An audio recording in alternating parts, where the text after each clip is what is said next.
இத்தனை ஆண்டுக்கு ஜெயிச்சியா ஒரு காரியத்தில்? கண்டிப்பா சாமி. மக்கள்கிட்ட சொன்ன எதுக்காக வந்து எதுக்காக ஜெயிச்சேன்னு சொல்லு.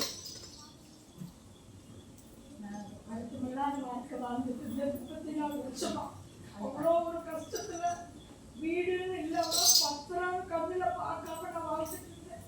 நான் வந்து ஒரு 3 வருஷம் ஆச்சு. போன வேலை அந்த நெட்டத்தை என் கையில கொடுத்து எனக்குன்னு இந்த இடம்னு சொல்லியிருக்கிறாங்க. இத்தனை வருஷமா நான் போராடுறதுக்கு இங்க வந்ததுக்கு எனக்கு ஒரு பெரிய தீர்வு.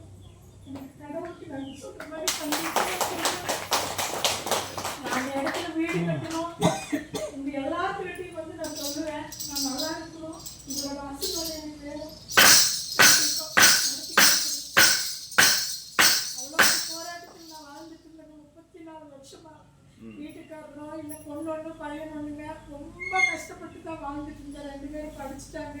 நான் மன நிம்மதி இல்லை. இந்த ஒரு வாரம் தான் நான் தூங்கவே செய்கிறேன். நான் வாழ்ந்த வாழ்த்தத்துக்கு அர்த்தமே இந்த ஒரு வாரம் தான் எனக்கு தெரிஞ்சிருக்குது.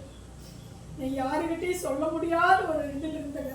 எனக்கு தீர்த்து கொடுத்துருக்கிறார் அந்த அப்பா. கண்டிப்பாக நான் என்னோட உயிர் இருக்கிற வரைக்கும் நான் இங்கே வருவேன், எல்லாத்துக்கும் எடுத்து சொல்லுவேன். இங்கே போனால் இவ்வளோ நடக்குது அப்படின்னு சொல்லுவேன் சார். எப்படிப்பா? நான் போகாத கோயில் இல்லைங்க. நான் 18 வருஷம் ஓம்சக்தி கோயிலுக்கு மாலை போட்டு போகாத கோயில் இல்லை. எனக்கு இப்படி ஒரு தீர்வு கண்டிப்பாக வாழ்றதா இருக்கிறதா இறக்கிறதாங்கிற நிலைமையில் இருந்தேன். எனக்கு ஒவ்வொரு மாற்றமும் இந்த 3 வாரத்துக்குள்ளேயுமே கடவுள் அந்த பத்திரத்தை கண்ணில் பார்க்கறதுக்கு கொடுத்துருக்குறாரு அப்பா. எப்பா இத்தனை வருஷம் பார்க்க முடிஞ்சதா இல்லையா? பார்க்கலைங்க. நான் கல்யாணம் ஆனதுலேருந்து 34 வருஷம் ஆச்சுங்க. நான் பத்திரத்தையே கண்ணில் பார்க்கலைங்க. சொந்த வீடு இல்லாம இடத்த விட்டு வீடை விட்டு இப்ப வாடகை வீட்டுல தான் இருக்கிறேங்க. மன நிம்மதி இல்லாம. எத்தனை வாரம் வந்தேங்கிட்ட? நான் 3 வாரம் முடிஞ்சு இதோட நல்லா இருக்காருங்க.